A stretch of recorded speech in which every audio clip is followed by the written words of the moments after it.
Good morning, everyone. So, you have studied about the grouping of resistors, and in grouping of resistors, you studied about series combination. तो जैसा कि मैंने आपको बताया था कि सीरीज़ कॉम्बिनेशन ऑफ रेजिस्टर्स क्या होता है, जब जितने भी रेजिस्टर्स हैं उनका एंड टू एंड कनेक्शन होता है, तो that is called series combination of resistors. अब नेक्स्ट आता है आपका parallel combination of. Then in parallel combination what to do, parallel combination में सबसे पहले you have to make one diagram. Okay, तो डायग्राम किस तरीके का होता है, जैसा कि आपने ये सीरीज़ कॉम्बिनेशन में डायग्राम बनाया था, तो बिल्कुल वैसा ही डायग्राम है। इसमें ये जो थ्री रजिस्टर्स हैं, इन थ्री रजिस्टर्स का कनेक्शन एंड टू एंड करना है। Okay, so once I will show you the diagram how to make this. तो डायग्राम यहाँ पर बना हुआ नहीं है ऑलरेडी, आपको इसको देखकर बनाना है। सो बैटरी के टर्मिनल्स बनाने हैं, की बनानी है, and from here the combination of resistors. तो कॉम्बिनेशन को आप इस तरीके से बनाएंगे, तो थ्री रेजिस्टर्स आपको यहाँ पर ऐसे करके शो करने हैं पैरेलल कॉम्बिनेशन में। ओके, यहाँ से ये ब्रांच जो है वो डिवाइडेड है और फिर लास्ट में यहाँ ले आना है आपको। तो ये register R1, R2 and R3। Battery का वोल्टेज V है, प्लस माइनस टर्मिनल्स हैं, करंट I फ्लो हो रही है जो यहाँ से वापस आती है, और ये जो ब्रांचेस हैं इनमें करंट डिवाइड हो जाती है, ये कहलाता है जंक्शन, और इस साइड भी जंक्शन होगा। तो रेजिस्टर R1 में करंट I1, रेजिस्टर R2 में करंट I2, रेजिस्टर R3 में करंट I3। ओके, तो इस तरह से आपको डायग्राम शो करना है, बहुत नीट एंड क्लीन और अच्छा डायग्राम बनाना है आपको इसमें।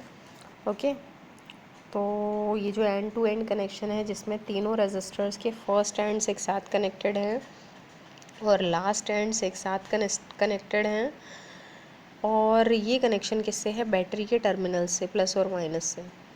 तो ये जो कॉम्बिनेशन है this is called parallel combination of resistors. Okay, उससे पहले एक चीज़ और बताना चाहूँगी मैं, बिकॉज़ मेरे पास टाइम थोड़ा कम है और मैंने आपसे कहा था कि इतने ही टाइम में आपका जो है वो सिलेबस फिनिश होना है, और आपका ये लास्ट टॉपिक ही चल रहा है, सीरीज़ पैरेलल कॉम्बिनेशन, और उसके बाद में आपका लास्ट टॉपिक जो है वो heating effect of electric current है। एक छोटा सा टॉपिक इलेक्ट्रिक एनर्जी भी होगा, और फिर उस पर बेस्ड न्यूमेरिकल्स। तो एक छोटा सा क्वेश्चन सीरीज़ कॉम्बिनेशन का यहाँ दे रखा है। तो इसमें देखिए ये डायग्राम है, इसमें दो रेजिस्टर्स 4 ओम और 8 ओम सीरीज़ में लगे हैं, और बैटरी का वोल्टेज 6 वोल्ट है, और कैलकुलेट क्या करना है, total resistance of the circuit. तो आपको पता है सीरीज़ में डायरेक्ट ऐड होते हैं, तो R1 प्लस R2 यानी कि 4 प्लस 8, तो कितना आंसर आ जाएगा, 12 ओम। ठीक है, और उसके बाद आपको फाइंड करना है करंट थ्रू द सर्किट। तो करंट का फॉर्मूला ओम्स लॉ होता है V/R, और V यहाँ कितनी है, 6/R कितना है यहाँ, 12, तो यानी कि 1/2 या फिर 0.5, 0.5 एम्पियर ये करंट होगी। तीसरा पॉइंट है potential difference across each conductor. तो पोटेंशियल डिफरेंस सबका अलग अलग होता है, आपको पता है। तो अगर हम पहले वाले कंडक्टर का, रेजिस्टर का निकालते हैं, तो V1 is equal to, formula बनेगा IR1, क्योंकि I सीरीज़ कॉम्बिनेशन में सेम रहती है। तो I का आंसर हमारे पास है, यहाँ पॉइंट में मत लगाइएगा 1/2 में लगाने से, क्योंकि कैंसिल भी हो जाता है इसलिए। तो पहले वाले में लगाया 1/2 इंटू 4, तो आंसर आ जाएगा 2 वोल्ट। दूसरे में लगाएंगे तो 1/2 इंटू 8, तो आ जाएगा 4 वोल्ट।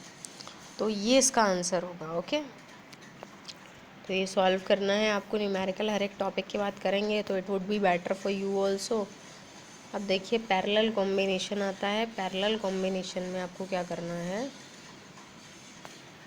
डिफाइन करना है पहले। If the three resistors in a circuit are connected in a way that the first ends of all the resistors are connected together with the positive terminal of battery, and second ends together are connected with the negative terminal of battery, then this combination is known as parallel combination of resistors. फिर ये कुछ specialities हैं इसकी, जैसे आपको पता है कि सीरीज़ कॉम्बिनेशन में क्या होता था कि करंट तीनों रेजिस्टर में सेम रहती थी और पोटेंशियल डिफरेंस सबके लिए अलग अलग होता था। तो वैसे ही पैरेलल कॉम्बिनेशन में क्या होता है कि सबके लिए पोटेंशियल डिफरेंस सेम रहता है, all the resistors have the same potential across them, और करंट जो है वो तीनों में अलग अलग होती है, जैसा आपने अभी देखा था। तो different amount of current flows through each resistor. Okay, तो अब इसको हमें ड्राइव करना है। तो ड्राइव करने के लिए जैसा आपने वहाँ डायग्राम को एक्सप्लेन किया था वैसे ही है यहाँ भी, कि let 3 resistors of resistances R1, R2 and R3 respectively connected in parallel। उसके अलावा let V be the potential difference across each resistor। The current I drawn from the cell, जो भी करंट I सेल से जाती है वो आपने देखा था अभी कि 3 पार्ट्स में डिवाइड हुई है जंक्शन पे। And let the currents I1, I2 and I3 flowing through the resistors R1, R2 and R3 respectively। तो टोटल करंट जो है आपकी 3 पार्ट्स में डिवाइड हुई है, इसलिए I is equal to I1 plus I2 plus I3। अब क्या करेंगे, I1, I2 और I3 की वैल्यूज़ कैसे फाइंड करेंगे, ओम्स लॉ से। तो पहले I1 कितना हो जाएगा, V अपॉन R1, क्योंकि V सेम है तीनों के लिए। I2 हो जाएगा V अपॉन R2 और I3 V अपॉन R3। ये तीनों वैल्यूज़ जो हैं आपने यहाँ पर पुट की। तो I is equal to V upon R1 plus V upon R2 plus V upon R3, equation 1। अब यहाँ जो लेफ़्ट में I आ रहा है वो क्या है, total current of the circuit. और मान लीजिए total resistance of the circuit parallel combination का RP है, और टोटल वोल्टेज आपको पता है V है। तो फिर से आपने ओम्स लॉ को यूज़ किया, तो रिलेशन क्या बन जाता है, I is equal to V upon RP। Okay, अब ये इक्वेशन 2 और इक्वेशन 1 को आप कंपेयर करें तो ये जो लेफ़्ट में I आ रहा है इसकी जगह पे आप इक्वेशन 2 से I की वैल्यू पुट कर देंगे। तो लेफ़्ट में आ गया V upon RP is equal to, right में जो भी लिखा है वो एज इट इज़ रहेगा, V upon R1 plus V upon R2 plus V upon R3। V cancel हो जाएगा, क्या बचेगा, 1 upon RP is equal to 1 upon R1 plus 1 upon R2 plus 1 upon R3। Okay, तो यानी कि जब हम पैरेलल कॉम्बिनेशन में रेजिस्टर्स को रखते हैं तब जो इक्विवेलेंट रेजिस्टेंस होता है वो खुद रेसिप्रोकल में आता है, अपॉन में आता है, फिर उसको लास्ट में जो है वो रिवर्स करना पड़ता है। तो यहाँ पर आप लिखेंगे कि the reciprocal of equivalent resistance is equal to the sum of reciprocals of the individual resistances.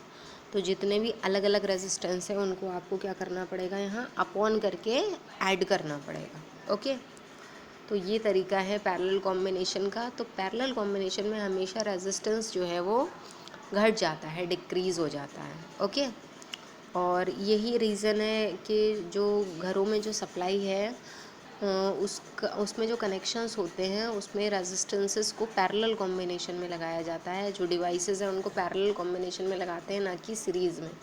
उसका रीज़न जो है वो यही है। ओके, बहुत सारे और भी रीज़न हैं, तो रिवीजन में मैं डिस्कस करूँगी, क्योंकि अभी first of all I have to finish the syllabus, I have to finish the chapter. फिर एक क्वेश्चन ये दे रखा है कि in the circuit diagram given below. अब देखिए पैरेलल कॉम्बिनेशन पे बेस्ड न्यूमेरिकल है, तो इस न्यूमेरिकल में 3 रजिस्टर्स जैसा कि आप देख रहे हैं पैरेलल कॉम्बिनेशन में है, 2 ओम, 4 ओम और 8 ओम। वोल्टेज कितना है, 16 वोल्ट है। और फाइंड क्या करना है, करंट थ्रू ईच रजिस्टर। तो आपको पता है करंट का formula I1 is equal to V upon R1 होगा। और V कितना है, 16 अपॉन पहला रेजिस्टेंस कितना है, 2 ओम। तो यानी कि पहली वाली करंट कितनी हो गई, 8 एम्पियर। इसी तरह से I2 करेंगे तो I2 हो जाएगी V 16 अपॉन रेजिस्टेंस कितना है, 4, तो ये हो गई 4 एम्पियर। इसी तरह से थर्ड करेंगे तो 16 अपॉन 8 यानी कि 2 एम्पियर। ओके, टोटल करंट करना है, या तो आप इन तीनों को ऐड कर लीजिए, 8 + 4 + 2 कितनी हो गई, 14 एम्पियर। या दूसरा तरीका ये है कि टोटल के लिए ओम्स लॉ लगा दीजिए, मतलब I is equal to V upon R, 16 upon R को क्या करना पड़ेगा आपको, यहाँ से एक पैरेलल करके सॉल्व करना पड़ेगा। तो वो थोड़ा सा टफ हो जाएगा, लेकिन नेक्स्ट स्टेप में करना ही पड़ेगा, क्योंकि इसमें लिखा है कि टोटल रेजिस्टेंस फाइंड करना है आपको। तो चलिए टोटल रेजिस्टेंस पैरेलल में कैसे करते हैं एक बार इसकी भी प्रैक्टिस कर लें। तो 1/r आपको फाइंड करना है और तीनों दे रखे हैं 1/2 + 1/4 + 1/8। पैरेलल में आपको ऐसे करना होगा। तो फिर आपने एलसीएम लिया, इसका एलसीएम 8 आ जाता है। यहाँ 4 प्लस यहाँ 2 प्लस यहाँ 1 सॉल्व किया। 4 + 2 6 + 1 7/8। लेकिन ये किसका आंसर आ रहा है 1/r का 7/8। अब जब आप r फाइंड करेंगे तो इसका स्पेशली ध्यान रखिएगा, रिवर्स करना पड़ेगा। तो ये इक्विवेलेंट रेजिस्टेंस है। ओके, तो इस तरह से आपको सॉल्व करना होगा। अब इसमें कुछ रीजनिंग के क्वेश्चन भी हैं, जैसे एक ये है what is the difference between series and parallel combination. अब आपने सीरीज़ भी पढ़ रखा है, पैरेलल भी पढ़ रखा है, तो you have to give the answer of this question yourself कि सीरीज़ और पैरेलल में क्या डिफरेंस होता है। जैसे एक पॉइंट ये हो सकता है कि सीरीज़ में जो है वो कनेक्शन जो होता है रेजिस्टर का एंड टू एंड कनेक्शन होता है कि एक के एंड से दूसरा कनेक्टेड है, फिर दूसरे के एंड से तीसरा कनेक्टेड है। और पैरेलल कॉम्बिनेशन में सारे फर्स्ट एंड से एक साथ और सारे सेकेंड एंड से एक साथ कनेक्टेड होते हैं। इसी तरह से सीरीज़ कॉम्बिनेशन में आप बता सकते हैं कि करंट सेम होती है और पैरेलल में वोल्टेज। सीरीज़ में वो पोटेंशियल डिफरेंस अलग अलग होता है और पैरेलल में करंट। तो इस तरह से आप डिफरेंस बता सकते हैं। फिर एक क्वेश्चन ये है why series combination is not used for domestic circuits. तो घरों में जो सप्लाई होती है, अभी मैंने आपको बताया था कि उसमें सीरीज़ कॉम्बिनेशन यूज़ नहीं करते हैं, उसका क्या रीज़न है। तो उसके बहुत सारे रीज़न्स हैं। पहला रीज़न ये है कि आपने देखा सीरीज़ कॉम्बिनेशन में सारे एक ही स्विच से कनेक्टेड होंगे, क्योंकि बीच में कहीं भी ब्रेक नहीं आ रहा है, जंक्शन नहीं आ रहा है।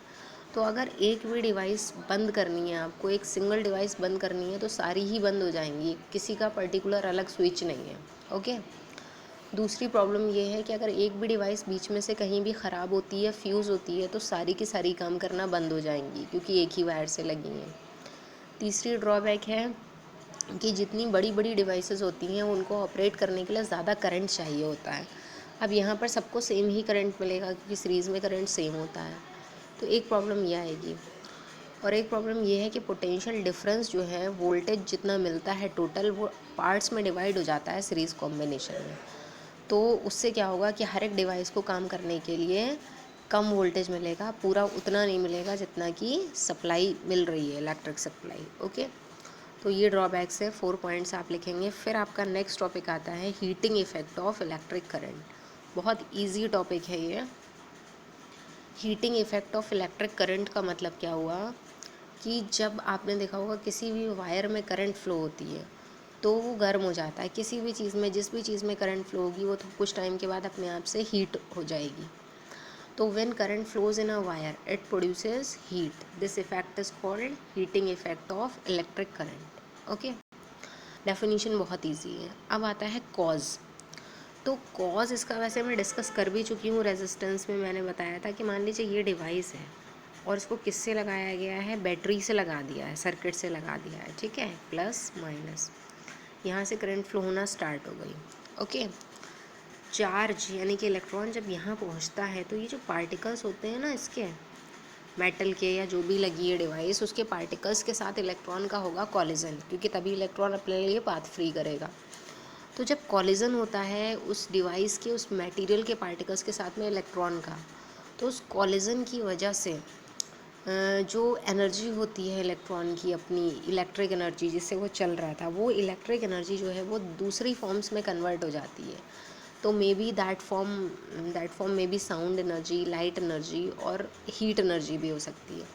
उस साउंड और लाइट, तो लाइट किसी किसी कंडीशन में दिखाई दे सकती है, जैसे आपने नाइक्रोम का वायर देखा, बहुत फास्ट, बहुत हाई, क्योंकि इलेक्ट्रॉन की स्पीड बहुत हाई होती है ना, तो कॉलिजन बहुत फास्ट है। और साउंड इसलिए नहीं सुनाई देती क्योंकि इलेक्ट्रॉन जो है वो माइक्रोस्कोपिक बॉडी है, बहुत छोटा होता है, तो उसकी साउंड सुनाई देना बहुत मुश्किल है।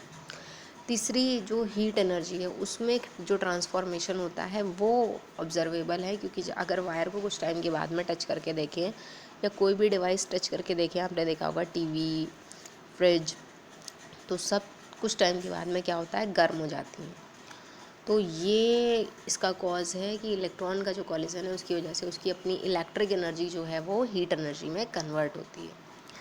उसके बाद आता है इसका डेरिवेशन। अब आपको फॉर्मूला ड्राइव करना है कितनी हीट प्रोड्यूस हो रही है कंडक्टर में, उसके लिए। तो उसके लिए माना कि लेट अ कंडक्टर, जो वायर है उसका रेजिस्टेंस R है और जो सप्लाई से लगा है वो V है, और उसमें करंट कितनी फ़्लो हो रही है, I, t सेकेंड्स के लिए फ़्लो हो रही है। तो आपने चार्ज, कितना चार्ज फ़्लो हो रहा है उसका रिलेशन लिखा, Q is equal to IT। Okay, फिर आपने लिखा कि मान लीजिए चार्ज Q जो है वो पोटेंशियल डिफरेंस V के अंडर मूव करता है सर्किट में, तब कितना वर्क करेगा। तो वर्क का formula W is equal to charge into potential, W is equal to Q into V। अब यहाँ से Q की वैल्यू तो ऊपर दे रखी है, IT पुट कर सकते हैं, लेकिन V की वैल्यू क्या होती है उसके लिए लिखा ओम्स लॉ, और आपको पता है ओम्स लॉ से V is equal to IR होता है। तो ये जो आपकी इक्वेशन नंबर सेकंड है ना, इसमें दो वैल्यूज़ लगानी, Q की वैल्यू IT रखना है, V की वैल्यू IR रखना है, ठीक है। तो now putting the values of Q and V from equations 1 and 3 to equation 2। तो W is equal to Q की जगह आपने लिखा IT, V की जगह लिखा IR। सिंप्लीफाई किया, रिलेशन बना I² RT। बहुत इम्पॉर्टेंट रिलेशन है, क्योंकि इस रिलेशन में वर्क का ये रिलेशन बनकर आया। इस रिलेशन में I की पावर 2 आ रही है, यानी कि करंट का ज़्यादा इफेक्ट होता है, फिर रेजिस्टेंस, फिर टाइम। अब आपको हीट एनर्जी का फॉर्मूला बनाना है, तो आपने लिखा कि यही जो वर्क होता है it is stored in the form of heat energy of the conductor. तो सिंबल इसको रिमूव करके W को सिंबल आ जाता है capital H, H is equal to I² RT। तो यही कहलाता है Joule's law of heating. Formula आपको याद रखना पड़ेगा, जूल्स लॉ ऑफ हीटिंग। तो it is on the name of the scientist Joule. तो ये I² RT बता रहा है कि अगर करंट बढ़ेगी वायर में, कंडक्टर में, तो ज़्यादा हीट प्रोड्यूस होगी, रेजिस्टेंस ज़्यादा होगा वायर का तो भी हीट ज़्यादा होगी, और ज़्यादा टाइम के लिए अगर करंट फ्लो हो रहा है तो भी हीट ज़्यादा प्रोड्यूस होगी। ओके, उसके बाद आपका नेक्स्ट हेडिंग आता है applications of heating effect of current. तो हीटिंग इफ़ेक्ट वैसे तो वो ड्रॉबैक थी सर्किट की, कि किसी भी सर्किट में अगर आपने करंट फ्लो कराना आप चाह रहे हैं और उसमें हीट प्रोड्यूस होने लग रही है, इसका मतलब करंट का अमाउंट कम हो जाएगा। जितनी इलेक्ट्रिक एनर्जी दे रहे हैं वो इलेक्ट्रिक एनर्जी का कुछ अमाउंट तो हीट में वेस्ट हो जा रहा है। लेकिन फिर आगे क्या किया गया कि ये जो ड्रॉबैक थी हीटिंग इफ़ेक्ट ऑफ करंट, इसको यूटिलाइज़ किया गया। कुछ चीज़ें ऐसी बनाई गई जिनसे हीट ही प्रोड्यूस करानी थी। जैसे देखा होगा आपने हीटर, तो उसमें करंट की वैल्यू भले ही कम हो जाए लेकिन हीट चाहिए, उससे हीट हमें जो है वो प्रोड्यूस करानी है, यूज़ करना है। इसी तरह से इलेक्ट्रिक आयरन प्रेस जिसको बोलते हैं, उसमें भी हीट प्रोड्यूस करानी है। अवन है, फ्यूज़ है, बहुत सारी डिवाइसेस, बल्ब है, तो इन सभी में हीट का रोल था। तो कैसे होता है उसके लिए हेडिंग ये आएगा, applications of heating effect of current. पहली डिवाइस यहाँ लिखी इलेक्ट्रिक हीटर। तो हीटर का जो एलिमेंट होता है, आपने देखा होगा स्पाइरल जो बना होता है वो किसका बना होता है, नाइक्रोम का। नाइक्रोम एक एलॉय है, निकल और क्रोमियम का मिक्सचर है। और जो भी एलॉयज़ होती हैं, एक क्वेश्चन ये भी आता है कि एलॉयज़ को प्रीफर क्यों करते हैं हीटिंग डिवाइसेस बनाने में। तो जो एलॉयज़ होती हैं उनकी कुछ स्पेशलिटी होती है। एक तो ये कि उनकी रेजिस्टिविटी हाई होती है, तो रेजिस्टिविटी हाई होने की वजह से वो जल्दी गर्म हो जाती हैं। दूसरा, उनका जो मेल्टिंग पॉइंट होता है वो भी हाई होता है। मेल्टिंग पॉइंट का मतलब उनको कितना भी टेम्परेचर उनका बढ़ जाए लेकिन वो मेल्ट नहीं होंगी। एक पर्टिकुलर वैल्यू होती है, कितना भी, मतलब जैसे मान लीजिए नाइक्रोम के लिए लिखा है 1000 डिग्री सेल्सियस, तो बहुत बड़ा टेम्परेचर है ये। तो इसका मतलब 1000 तक टेम्परेचर हो जाएगा तब भी नाइक्रोम मेल्ट नहीं होगा। उससे ज़्यादा टेम्परेचर बढ़ेगा तभी नाइक्रोम का वायर जो है वो ख़राब होगा या मेल्ट होगा। तो ये ध्यान रखिएगा। तो हीटर का जो एलिमेंट है नाइक्रोम से बना होता है। नाइक्रोम का हाई रेजिस्टेंस है। नाइक्रोम एक एलॉय है और उसका मेल्टिंग पॉइंट बहुत हाई होता है, कितना, 1000 डिग्री सेल्सियस। इतना आपको बताना है। इसी तरह से इलेक्ट्रिक बल्ब में आपको हीट तो नहीं लेनी है लेकिन लाइट लेनी है, और लाइट जो है वही है ट्रांसफॉर्मेशन। कॉलिजन जितना फास्ट होगा तो उसकी इलेक्ट्रिक एनर्जी, जो इलेक्ट्रॉन है, वो किस में कन्वर्ट होगी, लाइट में, तो तभी बल्ब ग्लो करेगा। तो फिलामेंट जो होता है इलेक्ट्रिक बल्ब का वो बना होता है टंगस्टन का, और टंगस्टन की भी यही प्रॉपर्टी है कि उसकी रेजिस्टिविटी बहुत हाई होती है और मेल्टिंग पॉइंट जो है वो नाइक्रोम से भी ज़्यादा हाई है, 3380 degree Celsius. Okay. Electric fuse, fuse जो है वो आपको पता होगा एक सेफ्टी डिवाइस होती है, यानी कि सर्किट में अगर करंट एकदम से बढ़ जाता है तो फ्यूज़ वायर जो है वो मेल्ट हो जाता है, ब्रेक हो जाता है फ्यूज़, और फ्यूज़ ब्रेक होने से घर की जो लाइट है, सप्लाई है, वो चली जाती है, जिससे बाकी डिवाइसेस हाई करंट से बच जाती हैं। तो फ्यूज़ जो है वो भी एक एलॉय से बना होता है, और जिस एलॉय से बना होता है वो एलॉय जो है उसकी भी वही प्रॉपर्टी है कि उसकी हाई रेजिस्टिविटी होती है, लेकिन मेल्टिंग पॉइंट उसका लो होता है। लो मेल्टिंग पॉइंट इसलिए होता है क्योंकि फ्यूज़ के वायर को ब्रेक ही कराना है। अगर मेल्टिंग पॉइंट हाई होगा, वो ब्रेक नहीं होगा, तो ज़्यादा करंट सप्लाई जो हाई है वो डिवाइसेस को पहुंच जाएगी, इसलिए उसको मेल्ट कराना होता है। तो क्या होता है उससे कि जो डिवाइसेस हैं वो बच जाती हैं अगर करंट एक्सीड करता है सेफ़ वैल्यू को। ओके।